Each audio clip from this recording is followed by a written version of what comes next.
Yes, you டக்குன்னு can start. Please. Like நான் already network trainers வந்துட்டு ஒரு 3 months பேக் நான் சூஸ் பண்ணியிருந்தேன். அதுக்கப்புறம் வந்துட்டு எனக்கு ஒரு ஆக்சிடென்ட் ஆனதுனால நான் அப்படியே ஸ்டாப் பண்ணிட்டேன். ஸோ அகெயின் லைக் அந்த வந்து மார்னிங் செஷன் எடுத்திருந்தா அது வந்து சாம் சாரோட கிளாஸ் வந்து நல்லா இருந்தது அப்போ. ஸோ அதை ரீகண்டினியூ பண்றதுக்காக வந்துட்டு நான் நெக்ஸ்ட் சாம் சாரோட பேட்ச் எப்போ வரும்னு வெயிட் பண்ணி இருந்து இனிஷியேட் பண்ணேன். ஏன்னா like already working in IT. But இந்த ஆக்சிடென்ட் ஆனதுனால ஓகே அகெயின் ஏதாவது நியூ கான்செப்ட்ஸ் இல்லை ஏதாவது நியூ இது ஏதாவது சேஞ்சஸ் ஆயிருக்கா, ஏதாவது அடிஷ்னலா லேர்ன் பண்ணலாம். ஏன்னா இப்போ லாஸ்ட் ஒரு 3-4 months வந்து நான் வீட்டில் ரெஸ்ட் எடுத்துட்டு இருக்கேன் ஆக்சிடென்ட் ஆனதுல. ஸோ ரெஸ்ட் எடுத்துட்டு இருக்கேன், ஆஃபீஸ் இதுவும் கிடையாது எதுவும் கிடையாது. சரி அந்த டைம்ல ஏதாவது யூஸ்ஃபுல்லா ஏதாவது படிக்கலாம். ஸோ புதுசா எதுவும் படிக்கும் போது கூட அடிஷ்னலா வந்து நம்ம இருக்கிறதே வந்துட்டு இன்னொரு வாட்டி கோ த்ரூ பண்ண மாதிரி எடுத்து செக் பண்ணுவோம், நம்ம அதுல கொஞ்சம் ஸ்ட்ராங் ஆயிப்போம்ன்றதுக்கு.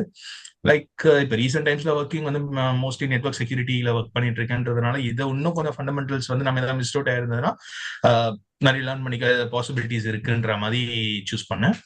அதுல சாம் ப்ரோ வந்துட்டு like in and out in depth knowledge like ஒரு பர்டிகுலர் டாபிக் எடுத்து அதுல சப் டாபிக்ஸ்லாம் எடுத்து டைமிங்லாம் வந்துட்டு அவர் ஒரு இதுவாகவே இது பண்ணாம நாங்க டைமிங் வந்துட்டு எக்ஸ்டெண்ட் பண்ண வில்லிங்கா இருந்தா அவரும் அவரோட டைம் வந்துட்டு இது பண்ணாம எக்ஸ்டெண்ட் பண்ணி எங்களுக்கு அந்த டாபிக்ஸ் எல்லாம் வந்துட்டு ஆஃப் டாபிக் ஒரு சில இது வந்துட்டு அதுவுமே அடிஷ்னலா சொல்லி கொடுத்து நல்லா அதெல்லாம் வந்து பேக்ரவுண்ட்ல போய் செக் பண்ணும்போது அதெல்லாம் ஒரு தனி போர்ஷனாவே வீடியோஸ் நிறைய இருக்கு.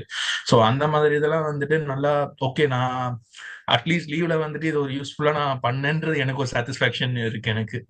ஸோ அதை நான் ஆல்ரெடி நான் சூஸ் பண்ணும்போது சிசிஎன் இப்போ சிசிஎன்பி தான் கேட்டிருந்தேன் நான் அவர் பேக்கேஜ் நான் சூஸ் பண்ணது. ஸோ சிசிஎன்பியே நான் அதே சாம் அவரே எப்போ எடுக்கிறாருன்னு கேட்டிருக்கேன். கண்டிப்பா சொல்றேன். ஸோ இதுதான் அவரோட இது. ஏன்னா கிளாஸ்லாம் வந்துட்டு ஈஸி அண்டர்ஸ்டாண்டபிள் லைக் ஒரு ஆல்ரெடி ஒர்க்கிங்ல இருக்கிறவங்களுக்கும் அண்டர்ஸ்டாண்ட் ஆகுது. இல்ல எனக்கு ஒரு சில கான்செப்ட் புரியல எனக்கு புதுசா இருந்ததுமே வந்துட்டு ஃபர்ஸ்ட் டைம் சொல்றாரு, கொஸ்டின்ஸ் கேட்கிறாரு, எஸ் ஆர் நோ ஆன்சர் வந்துட்டு கமெண்ட்ஸ்ல கேட்கிறாரு. இன்கேஸ் நம்மளால ஆன்சர் கரெக்டா இல்லைன்னா யாரு தப்பா சொல்றாங்களோ அவங்களோட ஒப்பீனியன் என்ன, நீங்க ஏன் வந்து அது நோ சொல்றீங்க, நீங்க ஏன் அது எஸ் சொன்னீங்கன்னு கேட்கும்போது அவங்களோட இது சொல்லும்போது அகைன் எக்ஸ்பிளைன் பண்ணும்போது எல்லாருக்குமே அது செகண்ட் டைம் சொல்லும்போது எல்லாருக்கும் புரியுது நல்லா ஈஸியா. ஸோ அதனால எல்லாருமே ஈஸிலி அண்டர்ஸ்டாண்டபிள் ஒரு இதுல தான் இருந்தது, வே டு வே கம்யூனிகேஷன்ல தான். Thank you, Ashok. Thanks a lot. Yeah, thank you.